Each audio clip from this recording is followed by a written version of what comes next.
ఆకలిదప్పుల్ కలిగిన వారి ధన్యులు. ఆత్మ విషయంపై దీనులుగానున్న వారే ధన్యులు. నీతి కొరకు ఆకలిదప్పుల్ కలిగిన వారే ధన్యులు.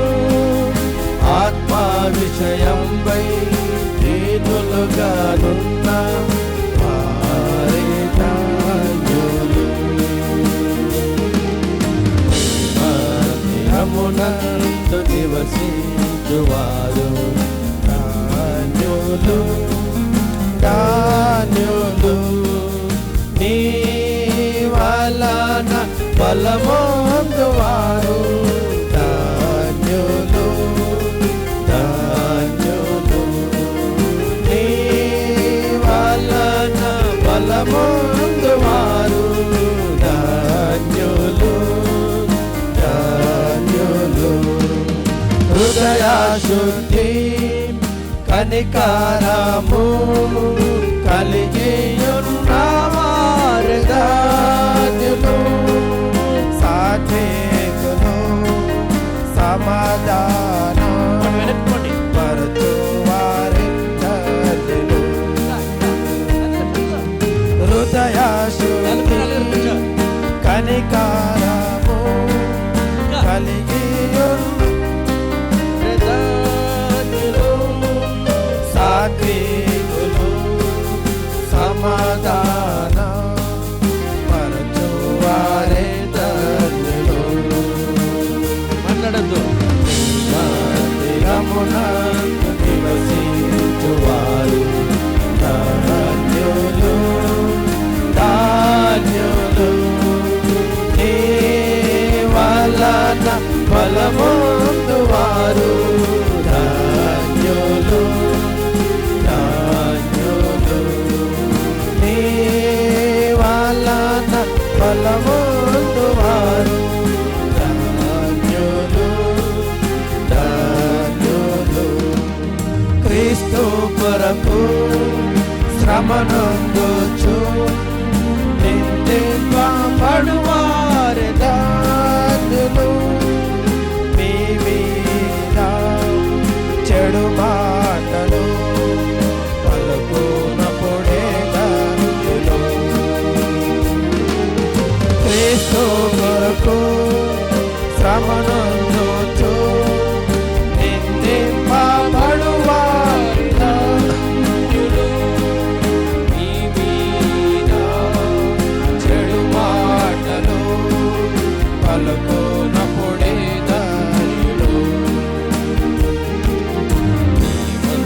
మందిరమునందు నివసించువారు ధన్యులు ధన్యులు. నీ వలన బలమొందువారు ధన్యులు ధన్యులు. నీ వలన బలమొందువారు ధన్యులు ధన్యులు. క్రీస్తు నిమిత్తం దారిద్రులై ఆకలి కొనువారు ధన్యులు. సంతోషించి స్తుతించినచో పరలోకములో ధన్యులు. క్రీస్తు నిమిత్తం దారిద్రులై ఆకలి కొనువారు ధన్యులు. సంతోషించి స్తుతించినచో పరలోకములో ధన్యులు. మందిరమునందు నివసించువారు ధన్యులు ధన్యులు. నీ వలన బలమొందువారు ధన్యులు ధన్యులు. నీ వలన బలమొందు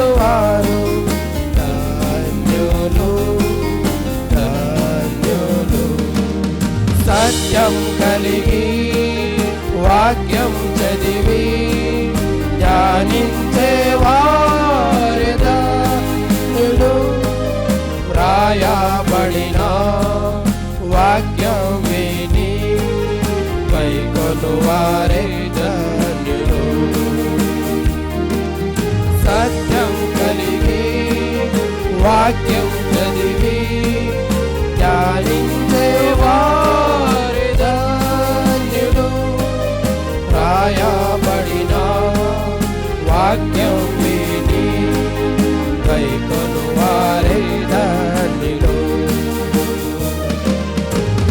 మందిరమునందు నివసించువారు ధన్యులు ధన్యులు. నీ వలన బలమొందువారు ధన్యులు ధన్యులు. నీ వలన బలమొందువారు ధన్యులు ధన్యులు. పరలోకంలో చేరుటకు రక్షణ గలవారి ధన్యులు. ప్రభు యేసు క్రీస్తు నందు మృతి నందు వారందరును ధన్యులు. పరలోకంలో చేరుటకు రక్షణ గలవారి ధన్యులు. ప్రభు యేసు క్రీస్తు నందు మృతి నందు వారందరును ధన్యులు. మందిరమునందు నివసించువారు ధన్యులు ధన్యులు. నీ వలన బలమొందువారు ధన్యులు ధన్యులు. నీ వలన బలమొందువారు ధన్యులు ధన్యులు. చూచినము వారి కంటే చూడక నమ్ము వారి ధన్యులు. ప్రియ సోదరా ప్రియ సోదరి నిరీక్షణలు చూపు. చూచునము వారి కంటే చూడక నమ్ము వారి ధన్యులు. ప్రియ సోదరా ప్రియ సోదరి నిరీక్షణలు చూపు. మందిరమునందు నివసించువారు ధన్యులు ధన్యులు. నీ వలన బలమొందువారు ధన్యులు ధన్యులు. నీ వలన బలమొందువారు ధన్యులు ధన్యులు.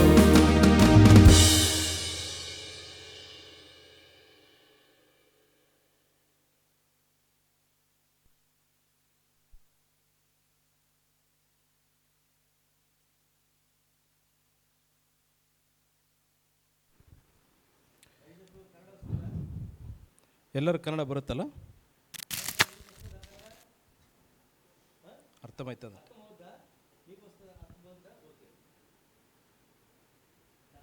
ಓಕೆ. ಈ ಮಧ್ಯಾಹ್ನದ ವೇಳೆಯಲ್ಲಿ ನಿಮ್ಮೆಲ್ಲರನ್ನು ಕರ್ತನ ಹೆಸರಿನಲ್ಲಿ ನಾನು ವಂದಿಸ್ತೇನೆ. ಮತ್ತು ಈ ಮಧ್ಯಾಹ್ನದ ಎಲ್ಲ ಒಂದು ಯುವಜನರ ಒಂದು ಕೂಟ, ಯೂತ್ಸ್ ಮೀಟಿಂಗ್ಗೆ ನಿಮ್ಮನ್ನು ಸ್ವಾಗತಿಸ್ತೇನೆ. ನಾವು ಈಗ ಆಡಿದಂಥ ಒಂದು ಹಾಡು ನಾವು ಕೇಳಿದಂಥ ವಾಕ್ಯಕ್ಕೆ ಅನುಗುಣವಾಗಿ ಎಷ್ಟೋ ನಮ್ಮನ್ನು ಬಲಪಡಿಸಿದಂಥ ಹಾಡಾಗಿದೆ. So thank you brothers for choosing that song. ಆ ಒಂದು ಹಾಡನ್ನು ನೀವು ಸೆಲೆಕ್ಟ್ ಮಾಡಿ ಹಾಡಿದಿರಿ. ಭಾಳ ಇನ್ನೂ ಆಡಬೇಕು ಅನ್ನಿಸ್ತಾ ಇತ್ತು. ನಿಜವಾಗಲೂ ನಾವು ದೇವರ ಸನ್ನಿಧಿಯಲ್ಲಿ ಆತನ ಮಂದಿರದಲ್ಲಿ ಇದ್ದವರಾಗಿ ಧನ್ಯರಾಗಿ ಆತನ ಕೃಪೆಯಲ್ಲಿ ನಾವು ಜೀವಿಸೋಣ.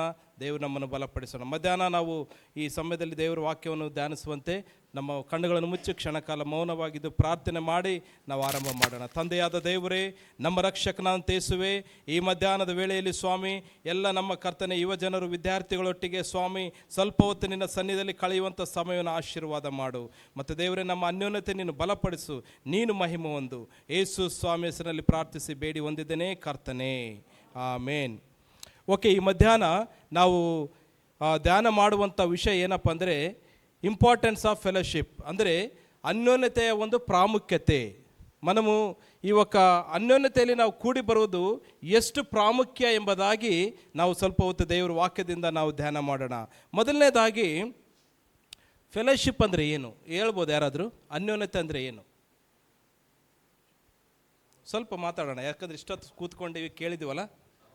సహవాసం అంటే ఏంటి చెప్పండి. ఎందుకు మనము సహవాసంలో ఉండాలి? మనకు సహవాసం కావాలా? ನಮಗೆ ಅನ್ಯೋನ್ಯತೆ ಬೇಕಾ? ಅನ್ಯೋನ್ಯತೆಯಲ್ಲಿ ನಾವು ಯಾಕೆ ಇರಬೇಕು?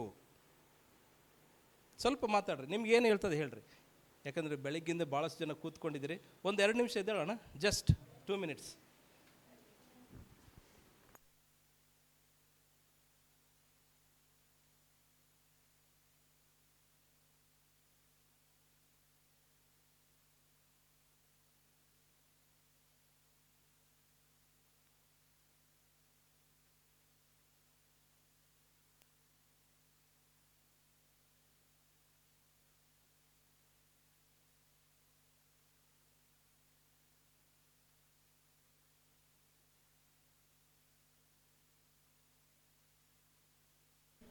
ಓಕೆ, ನಾವು ಅನ್ಯೋನ್ಯತೆ ಇಂಪಾರ್ಟೆನ್ಸ್ ಆಫ್ ಫೆಲೋಶಿಪ್ ಅಂತ ನಾವು ನೋಡ್ತೀವಿ. ಅನ್ಯೋನ್ಯತೆ ನಮಗೆ ಯಾಕೆ ಬೇಕು? ನಾವು ಅನ್ಯೋನ್ಯತೆಯಲ್ಲಿ ಕೂಡಿ ಬರುವಾಗ ಏನಾಗ್ತದೆ? Why we need fellowship? ಅನ್ಯೋನ್ಯತೆ ನಮಗೆ ಯಾಕೆ ಬೇಕು? ಅನ್ಯೋನ್ಯತೆಯಲ್ಲಿ ನಾವು ಇರುವಾಗ ಏನಾಗ್ತದೆ? So today's topic importance of fellowship. Importance of fellowship, ಸಹವಾಸಮೇ యొక్క ಪ್ರಾಮುಖ್ಯತ ಅಂತ ನಾವು ಇಲ್ಲಿ ನೋಡ್ತೀವಿ. ಯಾಕೆ ನಮಗೆ ಸಹವಾಸ ಬೇಕು ಹೇಳ್ರಿ, ಪ್ಲೀಸ್ ಟೆಲ್. ಒಂದು 1/2 ಅವರಲ್ಲಿ ಮುಗಿಸ್ಬಿಡ್ತೀನಿ ನಾನು. ಜಾಸ್ತಿ ಹಸಿವಾಗಿರ್ಬೇಕಲ್ಲ ಭಾಳಷ್ಟು ಜನರಿಗೆ. ಯಾರಿಗೆ ಹಸಿವಾಗಿಲ್ಲ ಕೈ ಐತ್ರಿ? ಎವ್ರಿಗೆ ಹಾಕ್ಲಿಗಾಲೇದು? Still you are not feeling ಹಂಗ್ರಿ?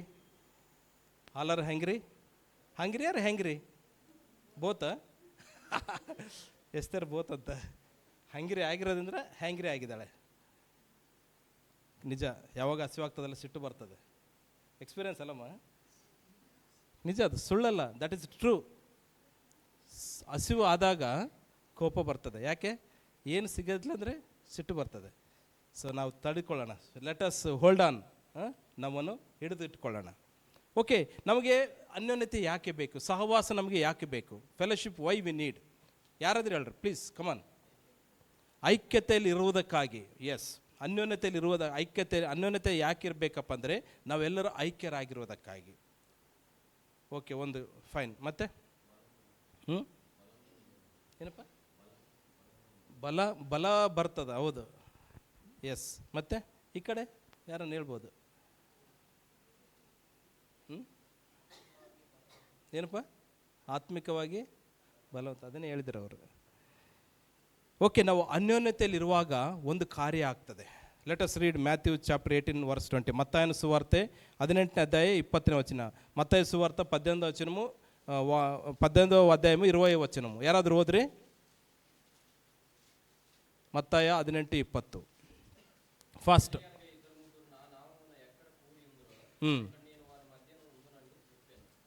ఏలయనగా ఎక్కడ నా నామమందు 2-3 కూడి ఉన్నారో అక్కడ వాళ్ళ మధ్య నేను ఉన్నానని చెప్పెను. ಎಲ್ಲಿ 2-3 ನನ್ನ ಹೆಸರಿನಲ್ಲಿ ಕೂಡಿ ಬರುತ್ತಾರೋ ಅವರ ಮಧ್ಯದಲ್ಲಿ ನಾನು ಇದ್ದೇನೆ ಎಂದು ಹೇಳಿದನು. ನಾವು ಮೊದಲು ಅನ್ಯೋನ್ಯತೆಯಲ್ಲಿ ಕೂಡಿ ಬರುವಾಗ ವಿ ಆರ್ ನಾಟ್ ಅಲೋನ್, ನಾವು ಒಬ್ಬರೇ ಇರುವುದಿಲ್ಲ. ನಮ್ಮ ಮಧ್ಯದಲ್ಲಿ ಯಾರಿರ್ತಾರೆ? ದೇವರ ಒಂದು ಪ್ರಸನ್ನತೆ, ಆತನು ನಮ್ಮೊಟ್ಟಿಗೆ ಇದ್ದಾನೆ ಅಂತ ಹೇಳ್ತದೆ. ఉన్నాను కదా, ఉన్నాను ఉంటానునిಗಾದು, ఉన్నాನು, ಇದ್ದೇನೆ, ಇರುತ್ತೇನೆ ಅಂತ ಹೇಳಿಲ್ಲ.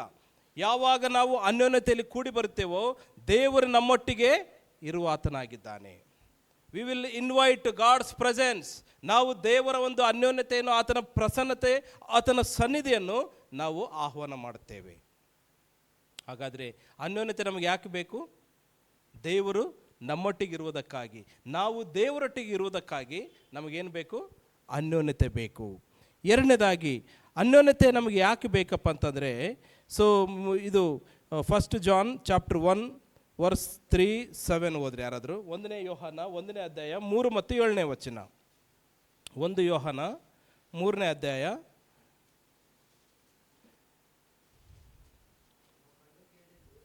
1 ನಿಮಿಷ ಜೋರಾಗಳಪ್ಪ. ನಾವು ಕಂಡು ಕೇಳಿದ್ದು ನಿಮಗೂ ಗೊತ್ತಾಗಿ ನಮಗಿರುವ ಅನ್ಯೋನ್ಯತೆಯಲ್ಲಿ ನೀವು ಸೇರಬೇಕೆಂದು ಅದನ್ನು ಪ್ರಸಿದ್ಧಿಪಡಿಸುತ್ತೇನೆ. 7ನೇ ವಚನ ಓದಪ್ಪ.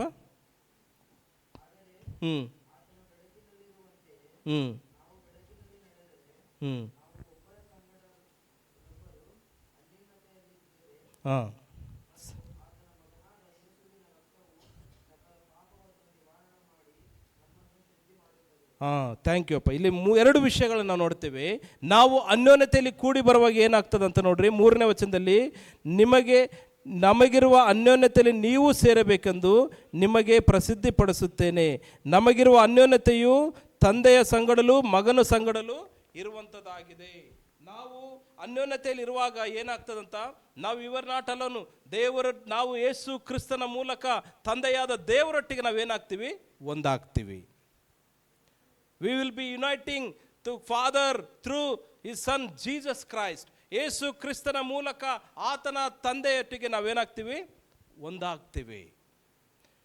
ಈ ಅನ್ಯೋನ್ಯತೆಯಲ್ಲಿ ನಾವಿರುವಾಗ, ನಾವು ಅನ್ಯೋನ್ಯತೆಯಲ್ಲಿ ಇಲ್ಲದೆ ಹೋದರೆ ನಾವು ಯೇಸು ಕ್ರಿಸ್ತನ ಮುಖಾಂತರ ತಂದೆಯಾದ ದೇವರನ್ನು ನಾವು ಒಂದಾಗಲಿಕ್ಕೆ ಆಗುವುದಿಲ್ಲ. ಮತ್ತು 7ನೇ ವಚನದಲ್ಲಿ ನಾವು ನೋಡ್ರಿ, ಆದರೆ ಆತನು ಬೆಳಕಿನಲ್ಲಿರುವಂತೆಯೇ ನಾವು ಒಬ್ಬರ ಸಂಗಡರೊಬ್ಬರು ಅನ್ಯೋನ್ಯತೆಯಲ್ಲಿದ್ದೇವೆ. ಆತನ ಮಗನಾದ ಯೇಸುವಿನ ರಕ್ತವು ಸಕಲ ಪಾಪವನ್ನು ನಿವಾರಣೆ ಮಾಡಿ ನಮ್ಮನ್ನು ಶುದ್ಧಿ ಮಾಡುತ್ತದೆ. ನಾವು ಯಾಕೆ ಅನ್ಯೋನ್ಯತೆಯಲ್ಲಿ ಇರಬೇಕಂತ 7ನೇ ವಚನ ಏನು ಹೇಳ್ತದೆ ನೋಡ್ರಿ. ಆತನು ಬೆಳಕಿನಲ್ಲಿರುವಂತೆ ನಾವು ಸಹ ಒಬ್ಬರ ಸಂಗಡೊಬ್ಬರು ಅನ್ಯೋನ್ಯತೆಯಲ್ಲಿರಬೇಕು. ದೇವರು ನಮ್ಮನ್ನು ಕರೀತಾ ಇದ್ದಾನೆ. God is inviting us to have fellowship with him. ನಾವು ಆತನ ಅನ್ಯೋನ್ಯತೆಯಲ್ಲಿ ನಾವು ಇರೋಣ. ಮುಂದೆ ಇನ್ನೊಂದು ವಚನ ಓದೋಣ. ಗಲಾತ್ಯ ಪತ್ರಿಕೆ 6ನೇ ಅಧ್ಯಾಯ 2ನೇ ವಚನ. ಗಲಾತ್ಯನ್ಸ್ ಚಾಪ್ಟರ್ 6 ವರ್ಸ್ 2.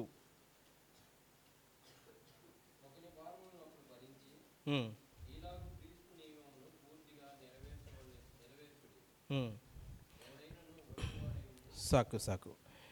ಒಬ್ಬರು ಮತ್ತೊಬ್ಬರ ಭಾರವನ್ನು ಹೊತ್ತುಕೊಳ್ಳಲಿ, ಹೀಗೆ ಕ್ರಿಸ್ತನ ನಿಯಮವನ್ನು ನೆರವೇರಿಸಿರಿ. ಅನ್ಯೋನ್ಯತೆ ನಮಗೆ ಯಾಕೆ ಬೇಕಪ್ಪ ಅಂದರೆ, ನಾವು ಒಬ್ಬರು ಇನ್ನೊಬ್ಬರ ಭಾರವನ್ನು ಹೊತ್ತುಕೊಳ್ತೇವೆ. ಯಾರಿಗಾದರೂ ಸಮಸ್ಯೆ, ಕಷ್ಟ, ನೋವು, ಅನಾರೋಗ್ಯ ಇದ್ದಾಗ ನಾವು ಅವರೊಟ್ಟಿಗೆ ಹೋಗ್ತೀವಿ, ಅವರನ್ನು ಸ್ಪಂದಿಸ್ತೀವಿ. ಒಬ್ಬರು ಇನ್ನೊಬ್ಬರ ಭಾರವನ್ನು ಹೊತ್ತುಕೊಳ್ಳಬೇಕಂತ, ಅದಕ್ಕೆ ನಮಗೆ ಅನ್ಯೋನ್ಯತೆ ಬೇಕು. ಒಂದು ವೇಳೆ ನಾವು ಅನ್ಯೋನ್ಯತೆಯಲ್ಲಿ ಇಲ್ಲದೆ ಹೋದರೆ ನಮಗೆ ಇನ್ನೊಬ್ಬರ ಮೇಲೆ ಭಾರ ಬರೋದಿಲ್ಲ. ಅವರ ಕಷ್ಟ ಸುಖಗಳಲ್ಲಿ ನಾವು ಪಾಲು ತೆಗೆದುಕೊಳ್ಳೋದಕ್ಕೆ ಆ ಮನಸ್ಸು ಬರುವುದಿಲ್ಲ. ಆದ್ದರಿಂದ ನಾವು ಒಬ್ಬರು ಮತ್ತೊಬ್ಬರ ಭಾರವನ್ನು ಹೊತ್ತುಕೊಳ್ಳೋದಕ್ಕಾಗಿ ಅನ್ಯೋನ್ಯತೆಯಲ್ಲಿ ನಾವಿರಬೇಕಾಗಿದೆ. ಓಕೆ, ನೆಕ್ಸ್ಟ್ ಪ್ರಸಂಗಿ ಪುಸ್ತಕ 4ನೇ ಅಧ್ಯಾಯ 9-10ನೇ ವಚನ. ಪ್ರಸಂಗಿ 4, 9, 10. ಪ್ರಸಂಗಿ ಎಲ್ಲಿ ಬರ್ತದೆ ಹೇಳ್ರಿ? ಆಫ್ಟರ್ ಪ್ರೊವರ್ಬ್ಸ್, ಜ್ಞಾನೋಕ್ತಿಗಳಾದ ನಂತರ ಓದ್ರಿ. 4ನೇ ಅಧ್ಯಾಯ.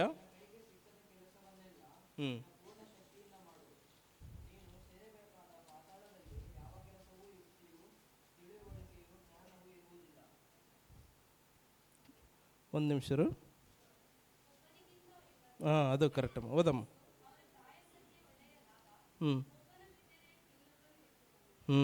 ಒಬ್ಬನಿಗಿಂತ ಇನ್ನೊಬ್ಬನು ಲೇಸು, ಒಬ್ಬನು ಬಿದ್ದಾಗ ಮತ್ತೊಬ್ಬನು ಎತ್ತಬೇಕು. ಇದನ್ನು ನಾವು ಮಾಡಬೇಕಾಗಿದೆ. ನಾವು ಅನ್ಯೋನ್ಯತೆಯಲ್ಲಿದ್ದಾಗ ಒಬ್ಬನಿಗಿಂತ ಮತ್ತೊಬ್ಬನು ಲೇಸು. ನಾನು ಒಬ್ಬನೇ, ನನಗೆ ಎಲ್ಲ ಗೊತ್ತು, ನನಗೆಲ್ಲ ತಿಳಿದಿದ್ದೇನೆ ಅಂತ ಹೇಳಿದರೆ ಏನಾಗ್ತದೆ? ನಮ್ಮನ್ನು ನಾವೇ ಮೋಸಪಡಿಸಿಕೊಳ್ತೇವೆ.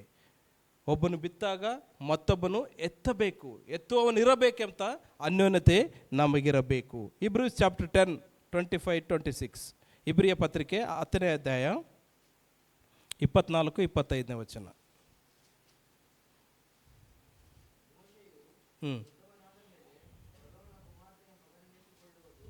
ಇಲ್ಲ 24.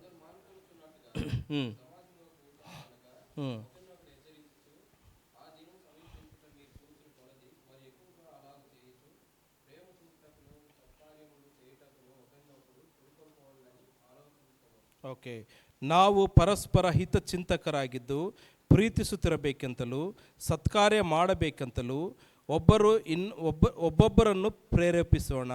ಸಭೆಯಾಗಿ ಕೂಡಿಕೊಳ್ಳುವುದನ್ನು ಕೆಲವು ರೂಢಿಯಾಗಿ ಬಿಟ್ಟಿರೋ ಪ್ರಕಾರ ನಾವು ಬಿಟ್ಟು ಬಿಡದೆ ಒಬ್ಬರನ್ನೊಬ್ಬರು ಎಚ್ಚರಿಸೋಣ.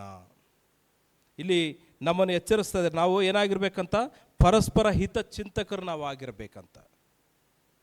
ಪರಸ್ಪರ ಹಿತಚಿಂತಕರು, ನಾವು ಇನ್ನೊಬ್ಬರ ಮೇಲೆ ಕಾಳಜಿ, ಅವರ ಮೇಲೆ ನಾವೇನು ಅವರ ಒಂದು ಸುಖ ದುಃಖಗಳಲ್ಲಿ ಪಾಲು ತೆಗೆದು ಪ್ರೀತಿಸುತ್ತಿರಬೇಕು, ಸತ್ಕಾರ್ಯ ಮಾಡಬೇಕು, ಒಬ್ಬರು ಇನ್ನೊಬ್ಬರನ್ನು ಮತ್ತು ಸಭೆಯಾಗಿ ಕೂಡುವುದನ್ನು ಕೆಲವು ರೂಢಿಯಾಗಿ ಬಿಟ್ಟ ಪ್ರಕಾರ ನಾವು ಬಿಟ್ಟು ಬಿಡದೆ ಒಬ್ಬರನ್ನೊಬ್ಬರು ಎಚ್ಚರಿಸೋಣ. ಈಗ ನಮ್ಮ ಒಂದು ಸಭೆಯಲ್ಲಿ ಚರ್ಚಲ್ಲಿ ಅನೇಕರಿದ್ದಾರೆ, ಯೂತ್ಸ್ ಇದ್ದಾರೆ ಮತ್ತು ಬೇರೆ ಬೇರೆ ಫ್ಯಾಮಿಲೀಸ್ ಇದ್ದಾರೆ. ಕೆಲವರು ಭಾಳಷ್ಟು ರೆಗ್ಯುಲರ್ ಬರೋದಿಲ್ಲ, ಏನೋ ಕಾರಣ ರೀಸನ್ಸ್ ಇರ್ಬೋದು. But still we need to encourage. ನಮಗೆ ಸಿಗ್ತಾರೆ, ನಾವು ಅವರ ಹತ್ರನೇ ಇರ್ತೀವಿ. ಯಾಕೆ ನೀವು ಮಂದಿರಕ್ಕೆ ಬರ್ತಾ ಇಲ್ಲ, ಯಾಕೆ ಆಲಯಕ್ಕೆ ಬರ್ತಾ ಇಲ್ಲ, ಎಚ್ಚರಿಸಬೇಕು ನಾವು. ಇಲ್ಲಿ ಅದನ್ನೇ ಹೇಳ್ತದೆ, ನಾವು ಪರಸ್ಪರ ಹಿತಚಿಂತಕರಾಗಿರಬೇಕು. ಒಬ್ಬನು ಆಲಯಕ್ಕೆ ಬರ್ತಾ ಇಲ್ಲ ಅಂತಂದರೆ ನಾನು ಅವನ ಬಗ್ಗೆ ನಾನು ಕೇಳಬೇಕು, ಯಾಕೆ ಬಂದಿಲ್ಲಲ್ಲ. ಇವತ್ತು ನಿಮಗೆ ಪರಿಚಯ ಇದ್ದವರು ಎಲ್ಲರೂ ಬಂದಿದ್ದಾರೆ. ಇವತ್ತು ಸಂಡೇ ವರ್ಷಿಪ್ ಬಂದಿಲ್ಲಲ್ಲ. ಹಾಗಾದರೆ ನಮ್ಮ ಕೆಲಸ ಏನು ಗೊತ್ತಾ, ಅವ್ರಿಗೆ ಈ ವಾರದಲ್ಲಿ ಅವ್ರು ಸಿಕ್ಕಾಗ ನಾವು ಹೋಗಿ ಏನು ಮಾಡಬೇಕು, ಅವ್ರನ್ನ ಯಾಕೆ ಬರಲಿಲ್ಲಲ್ಲ ಲಾಸ್ಟ್ ಸಂಡೇ, ಹೋಗಿ ಅವ್ರನ್ನ ನಾವು ಎಚ್ಚರಿಸಬೇಕು. ನಾವು ಪರಸ್ಪರ ಹಿತಚಿಂತಕರು ನಾವು ಆಗಿರಬೇಕು, ಅವರನ್ನು ಪ್ರೀತಿಸಬೇಕು. So we need to have that love and respect each other. When we come to fellowship that will happen. ಅದು ನಾವು ಅನ್ಯೋನ್ಯತೆ ಬರುವಾಗ ಅದಾಗ್ತದೆ. ಮತ್ತು ಒಬ್ಬರೊಬ್ಬರು ಪ್ರೇರೇಪಿಸೋಣ, ಎನ್ಕರೇಜ್ ಮಾಡೋಣ ಮತ್ತು ನಾವು ಒಬ್ಬರನ್ನೊಬ್ಬರು ಎಚ್ಚರಿಸೋಣ. ಈ ಕಾರ್ಯ ನಾವು ಮಾಡಬೇಕಾಗಿದೆ. ನಾವು ಮಾಡೋಣ, ಅನ್ಯೋನ್ಯತೆಯಲ್ಲಿ ಬೆಳೆಯೋಣ, ಬೆಳೆಸೋಣ, ಬಲಗೊಳ್ಳೋಣ. ಜಾನ್ 15:16, ಯೋಹಾನ 15:16 ಏನಿದೆ ನೋಡ್ರಲ್ಲಿ.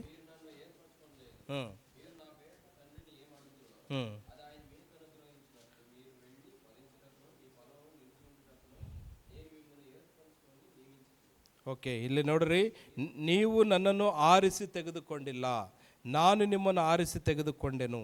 ನೀವು ಹೊರಟು ಹೋಗಿ ಫಲ ಕೊಡುವವರಾಗಬೇಕೆಂತಲೂ ನೀವು ಕೊಡುವ ಫಲವು ನಿಲ್ಲುವಂಥದ್ದಾಗಬೇಕೆಂತಲೂ ನಿಮ್ಮನ್ನು ನೇಮಿಸಿದ್ದೇನೆ. ನಾವು ಅನ್ಯೋನ್ಯತೆಯಲ್ಲಿ ಇದ್ದೇವೆ ಎಂಬುದಾಗಿ ಹೇಳುವುದಾದರೆ, ಯಾರೋ ಒಬ್ರು ನಮ್ಗೆ ಹೇಳಿದ್ದಲ್ಲ, ಅಥವಾ ಸಭೆಯಲ್ಲಿ ಜಾನ್ ಬಾಬಾ ಅಂಕಲ್ ಹೇಳಿದ್ದಾರೆ ಇವತ್ತು ಯೂತ್ ಫೆಲೋಶಿಪ್ ಕೂತ್ಕೊಳ್ಬೇಕಂತಲ್ಲ. ಇಲ್ಲಿ ದೇವರ ವಾಕ್ಯ ಏನು ಹೇಳ್ತದೆ, ನೀವು ನನ್ನನ್ನು ಆರಿಸಿ ತೆಗೆದುಕೊಂಡಿಲ್ಲ, ನಾನು ನಿಮ್ಮನ್ನು ಆರಿಸಿ ತೆಗೆದುಕೊಂಡಿದ್ದೇನೆ. We need to remember this. ಇದನ್ನು ನಾವು ನೆನಪಲ್ಲಿ ಇಟ್ಕೊಳ್ಬೇಕು. ಯಾರೋ ಒಬ್ರು ಹೇಳಿದ್ದಾರೆ, ಮನೆಯಲ್ಲಿ ತಂದೆ ತಾಯಿ ಹೇಳಿದ್ದಾರೆ, ಪಾಸ್ಟರ್ ಹೇಳಿದ್ದಾರೆ ಅಂತೆಲ್ಲ. ದೇವರು ನಮ್ಮನ್ನು ಮೊದಲು ಆರಿಸಿಕೊಂಡಿದ್ದಾನೆ. ಇದಕ್ಕೆ ದೇವರು ವಾಕ್ಯ ಹೇಳ್ತಾರೆ, ನೀವು ನನ್ನನ್ನು ಆರಿಸಿ ತೆಗೆದುಕೊಂಡಿಲ್ಲ, ನಾನು ನಿಮ್ಮನ್ನು ಆರಿಸಿ ತೆಗೆದುಕೊಂಡೆನು. ಆದ್ದರಿಂದ ನೀವೇನು ಮಾಡಬೇಕಂತ, ನೀವು ಹೊರಟು ಹೋಗಿ ಫಲ ಕೊಡುವವರಾಗಬೇಕು, ಮತ್ತು ನೀವು ಕೊಡುವ ಫಲ ಏನಾಗಬೇಕಂತ, ನಿಲ್ಲುವಂಥದ್ದಾಗಬೇಕು. ನಾವು ಅನ್ಯೋನ್ಯತೆಯಲ್ಲಿ ಇದ್ದೇವೆ, ನಾವು ಬೆಳೀತಾ ಇದ್ದೇವೆ ಅಂತ ಹೇಳುವುದಾದರೆ ನಾವೇನಾಗಬೇಕು, ಫಲ ಕೊಡಬೇಕು. ಫಾರ್ ಎಕ್ಸಾಂಪಲ್, ಒಂದು ಇದಿದೆ ತಿಳ್ಕೊಳ್ರಿ, ಏನು, ನೀರಿನ ಹೊಂಡ ಇದೆ, ಅಲ್ಲಿ ನೀರು ನಿಂತಿರ್ತದೆ. ಆ ನಿಂತ ನೀರು ಏನಾಗ್ತದೆ ನೋಡ್ರಿ, ಕ್ರಮೇಣ ಸ್ಟಾರ್ಟಿಂಗ್ ನೀರು ಒಳ್ಳೆ ನೀರು ಇರ್ತದೆ, ಹಾಗೇ ನಿಂತು ನಿಂತು ಏನಾಗ್ತದೆ, ಅದು ವಾಸನೆ ಆಗ್ತದೆ, ಕುಡಿಲಿಕ್ಕೆ ಬರಲ್ಲ. ಅದೇ ಹರಿಯುವಂಥ ನೀರು ಏನಾಗ್ತದೆ, ಅದು ಯಾವ ವಾಸನೆ ಬರೋದಿಲ್ಲ, ಕುಡಿಯುವುದಕ್ಕೆ ಬಳಸುವುದಕ್ಕೆ ಯೋಗ್ಯವಾಗಿರ್ತದೆ. ನಾವು ಕೂಡ ಅನ್ಯೋನ್ಯತೆಯಲ್ಲಿ ಇದ್ದೇವೆ ಅಂತ ಹೇಳೋದಾದರೆ ನಾವು ಇದ್ದ ಹಾಗೆ ಇರಬಾರ್ದು. We need to grow. ನಾವು ಅನ್ಯೋನ್ಯತೆಯಲ್ಲಿ ಬೆಳೀಬೇಕು, ಬಲಗೊಳ್ಳಬೇಕು. ಅದಕ್ಕೆ ದೇವ್ರ ವಾಕ್ಯ ಹೇಳ್ತದೆ, ನೀವು ನನ್ನನ್ನು ಆರಿಸಿ ತೆಗೆದುಕೊಂಡಿಲ್ಲ, ನಾನು ನಿಮ್ಮನ್ನು ಆರಿಸಿ ತೆಗೆದು ನೀವು ಹೊರಟು ಹೋಗಿ ಫಲ ಕೊಡುವರಾಗಬೇಕೆಂತಲೂ ನೀವು ಕೊಡುವ ಫಲ ನಿಲ್ಲುವಂಥದ್ದಾಗಬೇಕು.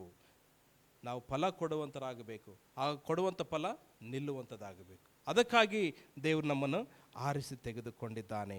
ಹಾಗಾದರೆ ಆಲೋಚನೆ ಮಾಡೋಣ, ಈ ಸಮಯದಲ್ಲಿ ನಾವು ಅನ್ಯೋನ್ಯತೆಯಲ್ಲಿ ಇದ್ದೇವೆ, ಬೆಳೀತಾ ಇದ್ದೇವೆ ಅಂತ ಹೇಳೋದಾದರೆ ಫಲ ಕೊಡುವಂಥವ್ರು ನಾವು ಆಗಬೇಕು, ಆ ಫಲ ನಿಲ್ಲುವಂಥದ್ದಾಗಬೇಕು. ಜೇಮ್ಸ್ ಚಾಪ್ಟರ್ 2, ಯಾಕೋಬ 2, 21, 22. ಯಾಕೋಬ 2, 21, 22. ಯಾಕೋಬ ಎಲ್ಲಿ ಬರ್ತದೆ ಹೇಳ್ರಿ? ಈರಪ್ಪ ಎಲ್ಲ ನೀನೇ ಓದಕತ್ತಿದೆ, ಬೇರೆಯವ್ರ ಚಾನ್ಸ್ ಕೊಡು. ಈ ಕಡೆ ಯಾರು ಬೈಬಲ್ ಇಲ್ವಾ ನಿಮ್ಮ ಹತ್ರ? ಇದೆಯಲ್ಲ, ಈ ಕಡೆ ಓದ್ತಲ್ಲ, ಈ ಕಡೆ ಓದ್ತಿಲ್ಲ ಯಾರು? ನಿನ್ನ ಹೆಸರೇನಪ್ಪ? ಸುರೇಶ ಓದ್ತಾ ಇದ್ದಾನೆ. ಯಾಕೋ ಎಲ್ಲರೂ ಚಾನ್ಸ್ ಕೊಡ್ರಿ. ಈಗ ಗರ್ಲ್ಸ್ ಕಡೆ ಹೋದ್ರಮ್ಮ, ಹುಡುಗಿಯರು ಹೋದ್ರೆ ಯಾರಾದರೂ? ಜೇಮ್ಸ್ 2, 21, 22. ಗಟ್ಟಿಗೆ ಜೋರು ಓದಬೇಕು. ಜೇಮ್ಸ್ ಯಾಕೋಬ 2, 22, 21, 22. ಓದ್ರಿ. ಹ್ಞೂ ಹ್ಞೂ ಹ್ಞೂ ಹ್ಞೂ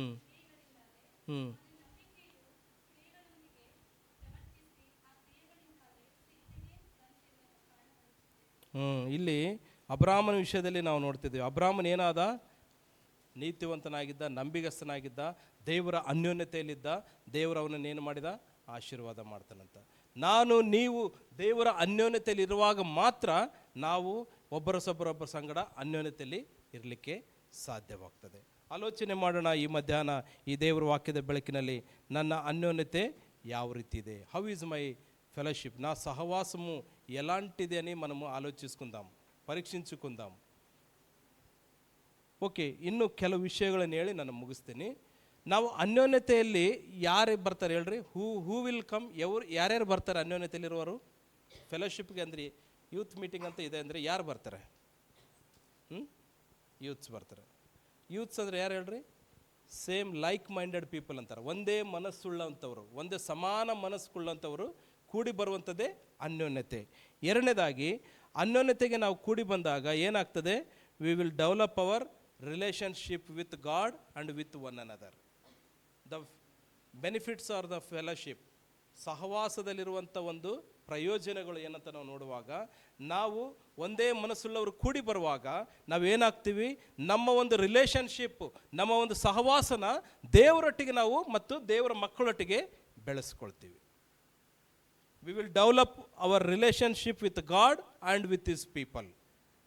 ನಾವು ಅನ್ಯೋನ್ಯತೆಯಲ್ಲಿ ಬರುವಾಗ ಆ ಸಹವಾಸನ ನಾವು ಬೆಳೆಸಿಕೊಳ್ತೀವಿ. ಎರಡನೇದಾಗಿ, we will pray for one another. ನಾವು ಅನ್ಯೋನ್ಯತೆಯಲ್ಲಿ ಬರುವಾಗ ನಾವೇನು ಮಾಡ್ತೀವಿ? We will pray, we will encourage.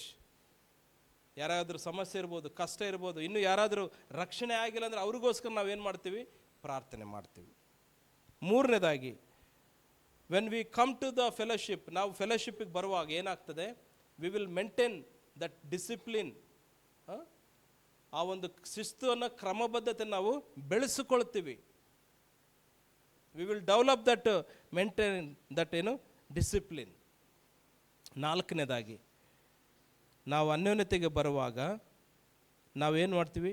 V experience the love, the care, the ಒಂದು ಕನ್ಸರ್ನ್. ನಾವು ಒಬ್ಬರ ಸಂಗಡ ಒಬ್ಬರು ಇರುವಂಥ ಪ್ರೀತಿ, ಅನ್ಯೋನ್ಯತೆ ನಾವೇನು ಮಾಡ್ತೀವಿ? ಹೆಚ್ಚಿಸಿಕೊಳ್ತೀವಿ. When we come to fellowship, ನಾವು ಅನ್ಯೋನ್ಯತೆಗೆ ಬರುವಾಗ ನಾವು ಒಬ್ಬರ ಸಂಗಡ ಒಬ್ಬರು ಆ ಅನ್ಯೋನ್ಯತೆಯನ್ನು, ಆ ಪ್ರೀತಿಯ ಕಾಳಜಿಯನ್ನು ನಾವು ಬಲಪಡಿಸಿಕೊಳ್ತೀವಿ. We will experience that love, the care and concern. ಮತ್ತು ನಾಲ್ಕನೇದಾಗಿ, fellowship helps us more strong and in our faith. ಅನ್ಯೋನ್ಯತೆ ನಮ್ಮ ವೈಯಕ್ತಿಕ ಜೀವಿತದಲ್ಲಿ, ನಂಬಿಕೆ ಜೀವನದಲ್ಲಿ ದೇವರೊಟ್ಟಿಗೆ ನಾವು ಬಲವಾಗಿರಲಿಕ್ಕೆ ನಮಗೆ ಸಹಾಯ ಮಾಡ್ತದೆ. ಒಂದು ವೇಳೆ ನಾವು ಅನ್ಯೋನ್ಯತೆಯಲ್ಲಿ ಇಲ್ಲದೆ ಹೋದರೆ, ನಾವು ವಾಕ್ಯದಲ್ಲಿ ಆಗಲು ಓದಿದ್ವಿ, ನಾವು ಪರಸ್ಪರ ಹಿತಚಿಂತಕರಾಗಿರಬೇಕು. ನಮ್ಮ ಭಕ್ತಿಯನ್ನು ನಾವು ಬಳಸಿಕೊಳ್ಳಬೇಕು.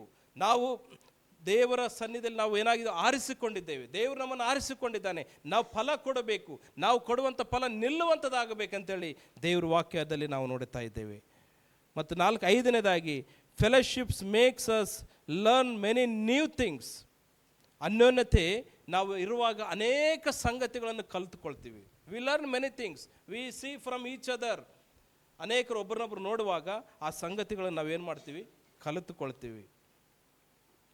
ಅದಕ್ಕೆ ನಮ್ಮನ್ನು ಪರೀಕ್ಷೆ ಮಾಡಿಕೊಳ್ಳೋಣ. Fellowship helps us to become one family. ಅನ್ಯೋನ್ಯತೆ ಅಂತ ಹೇಳುವಾಗ ಇದು ನಮ್ಮನ್ನು ಒಂದು ಕುಟುಂಬವಾಗಿ ಮಾಡ್ತದೆ.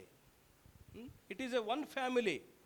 ದೋ we belongs to different families, ನಾವು ಯಾವಾಗ ಇಲ್ಲಿ ಕೂಡಿ ಬರ್ತೇವಲ್ಲ, ನಾವೆಲ್ಲರೂ ಒಂದೇ ಕುಟುಂಬವಾಗ್ತೀವಿ. ಆ ಒಂದು ಅನ್ಯೋನ್ಯತೆ ನಮ್ಮನ್ನು ಕುಟುಂಬವಾಗಿ ನಮ್ಮನ್ನು ಬಲಪಡಿಸ್ತದೆ, ಬೆಳೆಸುವಂಥದ್ದು ಕೂಡ ಆಗಿದೆ. ಮತ್ತು ನಾವು ಫೆಲೋಶಿಪ್ಪಲ್ಲಿರುವಾಗ ಏನಾಗ್ತದೆ, ನಮ್ಮ ಟ್ಯಾಲೆಂಟ್ಸ್, ಗಿಫ್ಟ್ಸನ್ನು ನಾವೇನು ಮಾಡ್ತೀವಿ, ಡೆವಲಪ್ ಮಾಡ್ಕೊಳ್ತೀವಿ, ಬೆಳೆಸಿಕೊಳ್ತೀವಿ. ದೇವರು ನಮ್ಮ ಎಲ್ಲರಿಗೆ ಅನೇಕ ವಿಧವಂಥ ವರಗಳನ್ನು ಕೊಟ್ಟಿದ್ದಾನೆ. ಒಬ್ಬರಿಗೆ ಆಡುವಂಥ ವರ ಕೊಟ್ಟಿದ್ದಾನೆ, ಒಬ್ಬರಿಗೆ ಏನು ಇನ್ಸ್ಟ್ರೂಮೆಂಟ್ಸ್ ಬಾರಿಸುವಂಥ ವರ ಕೊಟ್ಟಿದ್ದಾನೆ. ಬೇರೆ ಬೇರೆ ರೀತಿಯಲ್ಲಿ ದೇವರು ನಮಗೆ ಕೊಟ್ಟಂಥ ವರಗಳನ್ನು ನಾವು ಇಲ್ಲಿ ಏನು ಮಾಡ್ತೀವಿ, ಯೂಸ್ ಮಾಡ್ತೀವಿ. ಒಂದು ವೇಳೆ ನಾನು ಫೆಲೋಶಿಪ್ ಬರದೆ ಹೋದರೆ, ಆಲಯಕ್ಕೆ ಬರದೆ ಹೋದರೆ, ದೇವರ ಸನ್ನಿಧಿಗೆ ನಾನು ಬರದೆ ಹೋದರೆ, ಆ ಟ್ಯಾಲೆಂಟ್ಸ್, ಗಿಫ್ಟ್ಸ್ ಏನಾಗೋದಿಲ್ಲ, ಯೂಸ್ ಆಗೋದಿಲ್ಲ. V will develop. ನಾವು ಆ ಒಂದು ದೇವರು ಕೊಟ್ಟಂಥ ವರಗಳನ್ನು ನಾವು ಏನು ಮಾಡ್ತೀವಿ, ಬೆಳೆಸಿಕೊಳ್ತೀವಿ, ಉಪಯೋಗಿಸಿಕೊಳ್ತೀವಿ. ದೇವರು ಕೊಟ್ಟಂಥ ವರಗಳನ್ನು ನಾವು ಉಪಯೋಗಿಸಿಕೊಳ್ಳೋಣ. ಹಾಗೆ ಆಗಲಿಕ್ಕೆ ದೇವರೇ ನೀನು ನಮಗೆ ಸಹಾಯ ಮಾಡಪ್ಪ, ಕೃಪೆ ಕೊಡೆಂಬುದಾಗಿ ನಮ್ಮನ್ನು ಆತನ ಕೈಗಳಲ್ಲಿ ಒಪ್ಪಿಸೋಣ. ಸೊ ಫೆಲೋಶಿಪ್ಸ್ ಅಂತ ಹೇಳುವಾಗ coming together like minded people, ಒಂದೇ ಮನಸ್ಸುಳ್ಳವಂಥವ್ರು ಕೂಡಿ ಬರುವಂಥದ್ದು ಅಂತ ನಾವು ನೋಡಿದ್ವಿ.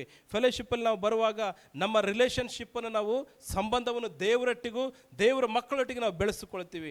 ಮೂರನೇದಾಗಿ ನಾವು ಫೆಲೋಶಿಪ್ಪಲ್ಲಿ ಕೂಡಿ ಬಂದಾಗ ಒಬ್ಬರಿಗೋಸ್ಕರ ಒಬ್ಬರು ನಾವು ಪ್ರಾರ್ಥನೆ ಮಾಡ್ತೀವಿ.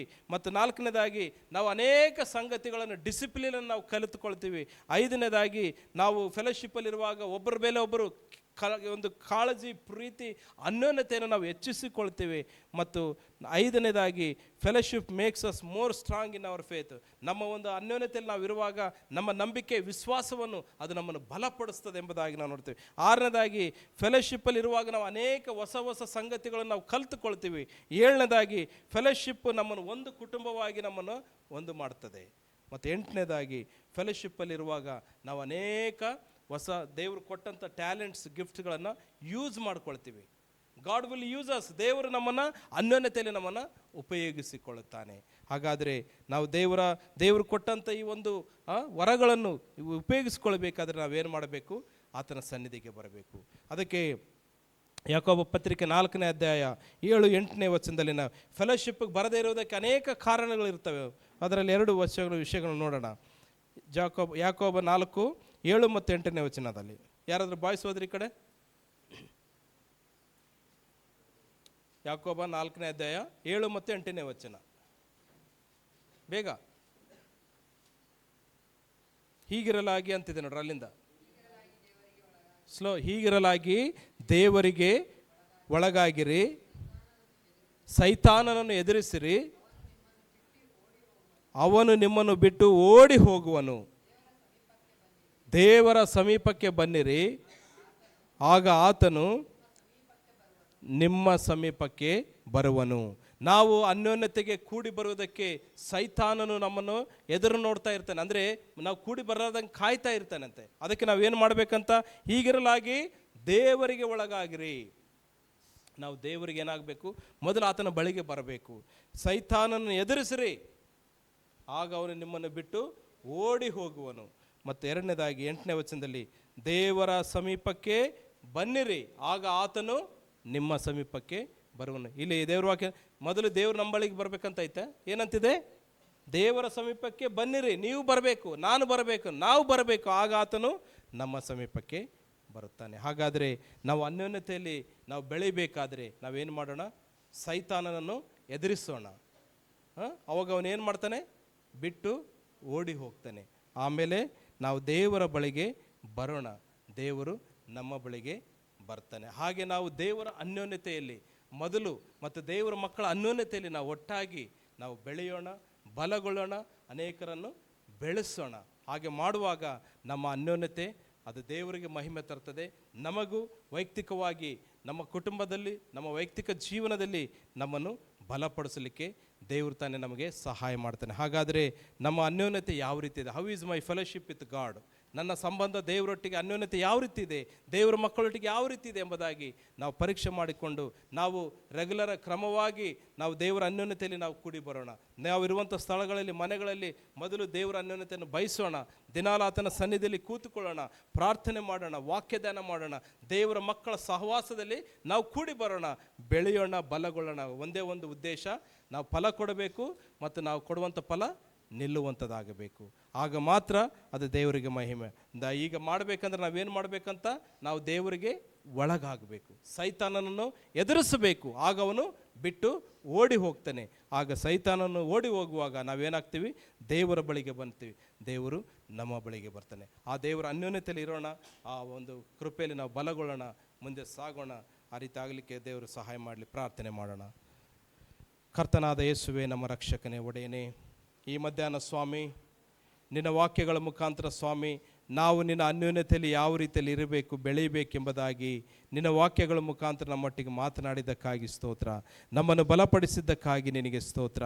ದೇವರೇ, ನಾವು ದಿನಾಲು ನಿನ್ನ ಅನ್ಯೋನ್ಯತೆಯನ್ನು ಬಯಸಿ ನಿನ್ನೊಟ್ಟಿಗೆ ನಾವು ಇರುತ್ತಾ ದೇವರು, ಅಷ್ಟು ಮಾತ್ರವಲ್ಲ ಕರ್ತನೆ, ನಾವು ನೀನು ಹೇಳಿದೆಯಲ್ಲ ಸ್ವಾಮಿ, ಎಲ್ಲಿ ಇಬ್ಬರು ಮೂವರು ಕೂಡಿ ಬರುತ್ತಾರೋ ಅವರ ಮಧ್ಯದಲ್ಲಿ ನಾನು ಇದ್ದೇನೆ. ಹೌದು ಸ್ವಾಮಿ, ಆ ನಿನ್ನ ಪ್ರಸನ್ನತೆಯನ್ನು ಅನುಭವಿಸುತ್ತಾ ನಿನ್ನಲ್ಲಿ ನಾವು ಬಲಗೊಂಡು ನಾವು ಜೀವಿಸುತ್ತಾ ದೇವರ, ನಾವು ನಿನಗೆ ಒಳಗಾಗಿ ಸೈತಾನನನ್ನು ಎದುರಿಸಿ ನಿನ್ನ ಬಳಿಗೆ ನಾವು ಯಾವಾಗಲೂ ನಿನ್ನೊಟ್ಟಿಗೆ ಜೀವಿಸುವಂಥ ಕೃಪೆಯನ್ನು ಕೊಡು.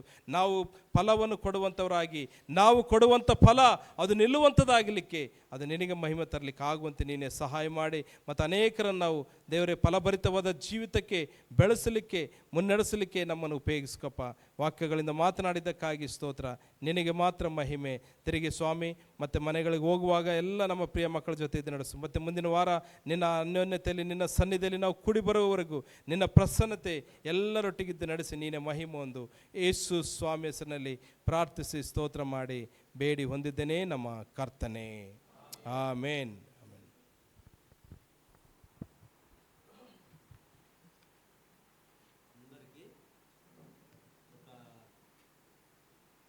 ఎత్తు అన్నం